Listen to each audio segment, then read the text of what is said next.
Sometimes, even before you open your eyes, there's already a kind of pressure there.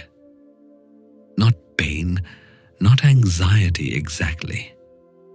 Just a faint tightness, like your mind woke up a little earlier than you did. Nothing has happened yet. No messages, no demands. And still, part of you feels alert, as if the day is already waiting for something. I want to spend a little time with that feeling, not to fix it, just to understand why it shows up so early, before anything has really begun.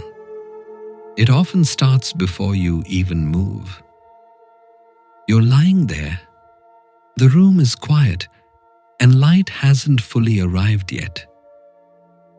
And somehow, there's already a sense of being behind. Behind on a day you haven't even stepped into. That part always feels strange to me, because nothing is late, nothing has started, and yet the body reacts as if it has. That feeling didn't come from nowhere. Most of us didn't decide to wake up this way. It was learned, slowly enough that we didn't notice it happening.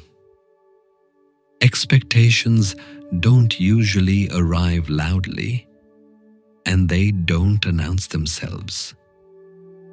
They slip in through small moments. A reaction that lingered, a compliment that quietly set a standard, or the pause after you miss something you didn't even know you were supposed to meet. Over time, the mind starts connecting dots. It learns what seems to keep things smooth, what keeps approval nearby, and what avoids discomfort.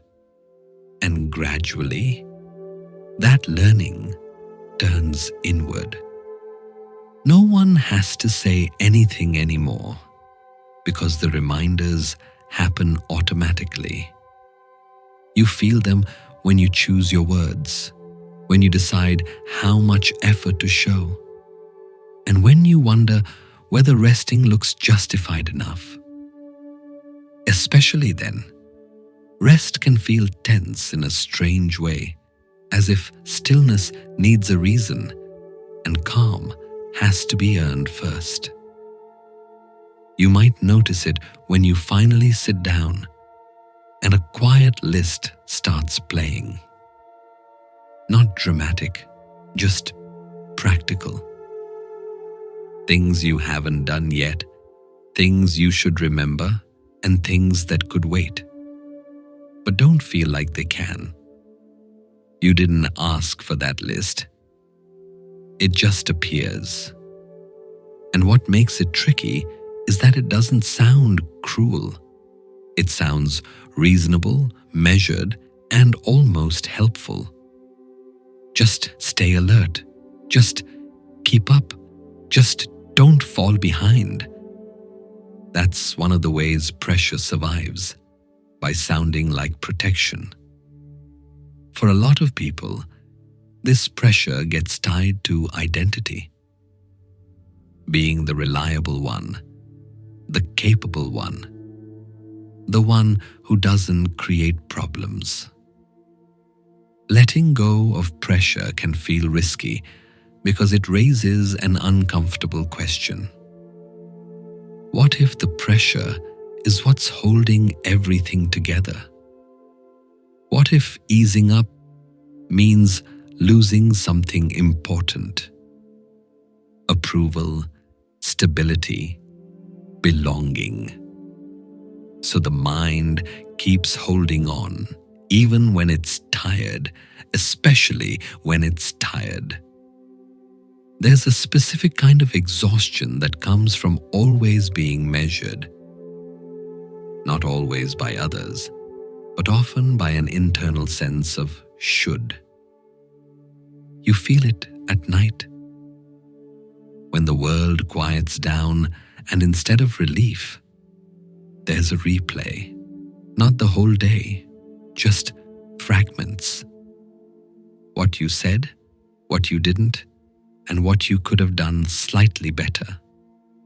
It's not loud, and it doesn't accuse. It just stays. And that's when people start wondering why even good days can feel heavy. Often, it's because expectations don't end with success. They quietly move the line.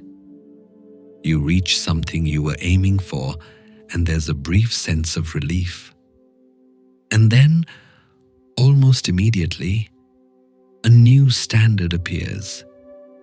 Another version of yourself you're supposed to keep becoming. The pressure doesn't say, "That's enough." It says, "Now maintain it." And maintaining it takes energy. What makes all of this confusing is how personal it feels. These expectations feel like your own, chosen, reasonable. But many of them were absorbed, not selected. They came from patterns, from noticing what was praised, from seeing what kept situations calm, and from learning what didn't disrupt anything. Over time, those lessons turn into rules. Rules you follow even when no one is watching. That's when the pressure becomes constant, not sharp and not dramatic, just always there, like holding your breath a little longer than necessary all the time. Sometimes there's even an imagined audience. Not a real person, just a vague sense of being observed. As if something is quietly keeping track. That feeling can shape how you move, how you speak, and how much space you allow yourself to take. Even your thoughts start getting edited.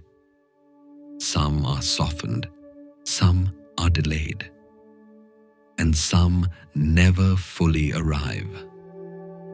Not because they're wrong, but because they don't fit the version of you that feels acceptable. This is how inner pressure narrows things. Slowly and almost invisibly. It doesn't demand perfection, just constant adjustment.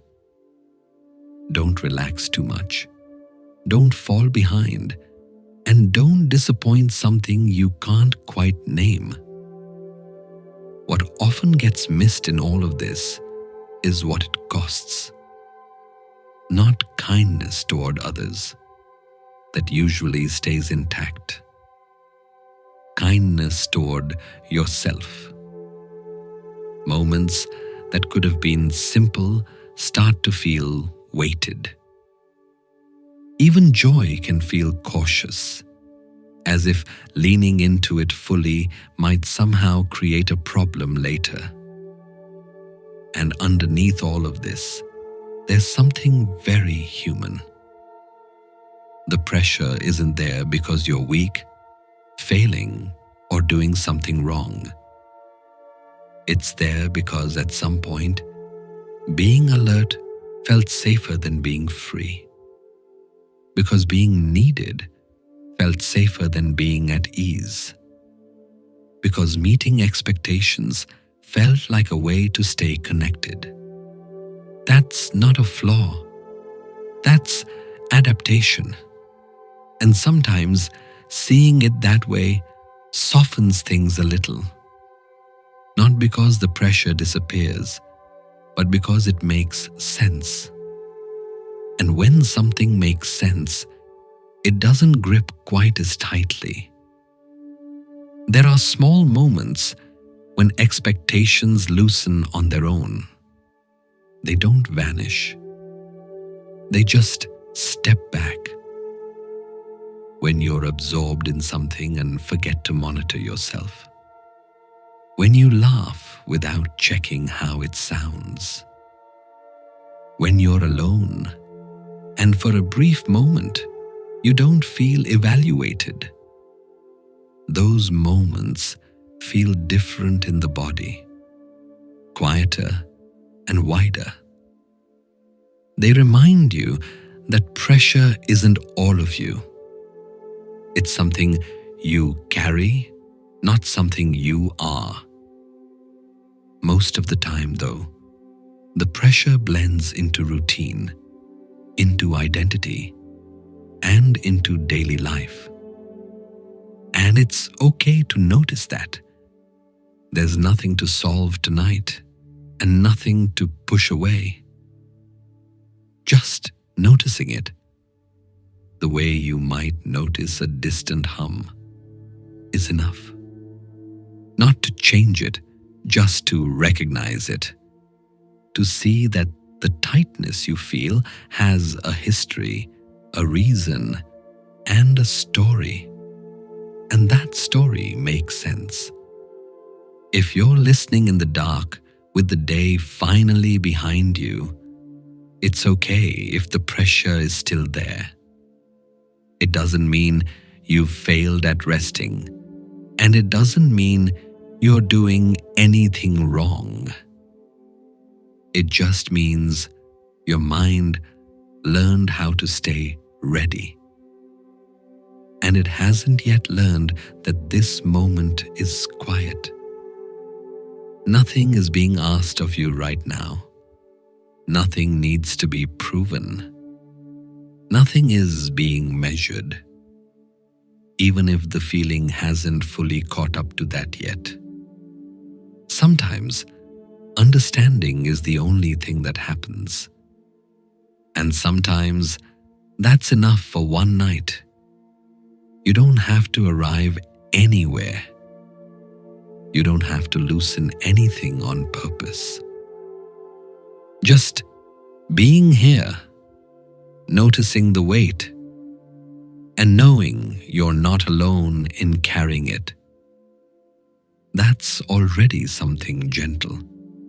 And for now, gentle is enough.